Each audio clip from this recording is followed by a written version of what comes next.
Assalamualaikum warahmatullahi wabarakatuh semuanya. Welcome to our YouTube channel. Channel ini membahas seputar tips dan trik dunia perkucingan. Jangan lupa untuk like, komen, dan subscribe channel kami agar semakin berkembang. Di video sebelumnya, kita pernah membahas tentang ciri-ciri kucing birahi dan cara mengatasinya. Nah, buat teman-teman yang belum nonton videonya, bisa banget nih ditonton lagi video sebelumnya ya.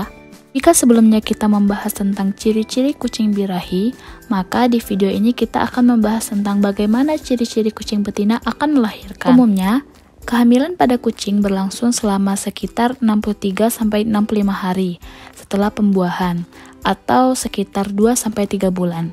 Kalau kurang dari itu, berarti dikategorikan sebagai kelahiran prematur. Nah, di video kali ini kita akan membahas ciri-ciri dan tahapan yang dialami kucing betina ketika akan melahirkan. Tahap pertama, mencari tempat. 1 atau 2 hari sebelum melahirkan, kucing akan mencari tempat yang nyaman, aman, dan tenang untuk melahirkan. Biasanya, kucing akan bersembunyi di bawah kasur atau mungkin di dalam lemari. Nah, pada saat masa ini, sebaiknya kamu melakukan penanganan lebih tepat dengan cara menyediakan dia tempat tinggal untuk nanti melahirkan. Biasanya kucing juga memang suka banget di tempat-tempat yang sekiranya tuh aman, gak jauh dari mara bahaya seperti banyaknya manusia yang berlalu lalang gitu. Jadi kalau disarankan sih mungkin disediain sekedar ruangan khusus atau mungkin juga kardus gitu. Yang simpel-simpel aja, yang penting mereka ada tempat tinggal untuk menyusui nanti, untuk merawat anak-anaknya. Kedua, menjilati badan. Sering menjilati tubuh juga termasuk dalam salah satu tanda-tanda kucing mau melahirkan. Biasanya menjelang waktu kelahirannya, seekor kucing betina yang hamil besar seringkali menjilati tubuhnya. Hal ini dilakukan karena kucing agar dapat mendorong keluarnya hormon yang dapat mempermudah proses melahirkan nanti. Ketiga, keluar cairan kolostrum dari kelenjar susu. Nah, ketika pada saat kehamilan ini, kelenjar susu pada kucing betina mulai muncul, kemerahan dan juga membesar. Ketika puting susu mulai mengeluarkan cairan berwarna sedikit kekuningan atau yang disebut dengan cairan kolostrum, bisa dipastikan seminggu kemudian induk kucing akan melahirkan anaknya. Tahapan berikutnya adalah sering mengeong. Ciri-ciri kucing mau melahirkan juga umumnya mereka akan mengeong secara terus-menerus. Hal ini karena mungkin kucing juga mengalami tanda-tanda seperti manusia melahirkan, jadi dia akan mengalami kontraksi yang hebat, sakit, dan sebagainya. Kedua, susah bergerak.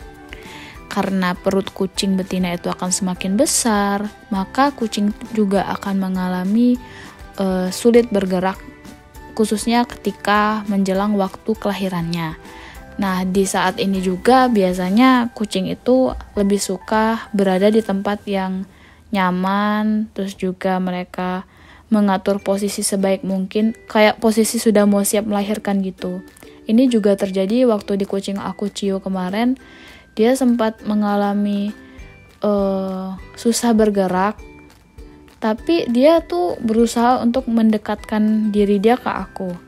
Kayak dia mungkin minta dielus gitu-gitu kan, karena dia mengalami kesakitan itu akibat kontraksi ingin melahirkan itu. Jadi persis banget kucing itu ngalamin hal yang sama seperti manusia ya guys. Tahap yang terakhir ini kucing akan menjadi lebih manja. Nah, karena biasanya proses melahirkan ini akan menjadi dimana si kucing ini merasa kalau dia tuh membutuhkan sosok yang membantu. Walaupun kita sebagai majikannya itu gak bisa membantu secara seperti manusia gitu kan ya, dorong ketika melahirkan, tapi kucing akan memberikan gestur bahwa mereka tuh membutuhkan kehadiran kita untuk mensupport mereka. Nah, kucing betina ini yang ingin melahirkan ini bakal lebih manja, lebih baik, lebih lembut sama kita. Itu karena mereka itu pengen dikasih support lah bahasanya gitu kan. Jadi kucing akan lebih sering datang ke arah kita, mengelilingi kita untuk sekedar minta dielus ataupun dipangku. Lalu ketika melahirkan apa saja sih yang harus kita persiapkan, apa saja yang harus kita atasi ketika waktu melahirkan ini tiba. Kalau kemarin kasus yang aku alami, Cio ini 2 hari sebelumnya itu mengalami kabur-kaburan ya. Jadi mungkin sempat mengalami fase birahi atau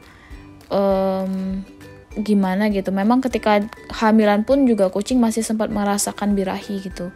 Dan dia tuh sering ngeong-ngeong terus kabur-kaburan. Dan itu tepat banget ketika 3 hari aku merescue dia. Nah, Cio ini posisinya waktu direscue tuh sedang hamil besar. Padahal waktu diperiksa ke dokter, waktu itu kan periksa ke dokter juga sekaligus mengobati skabiesnya dia. Itu dokter bilang kalau dia ini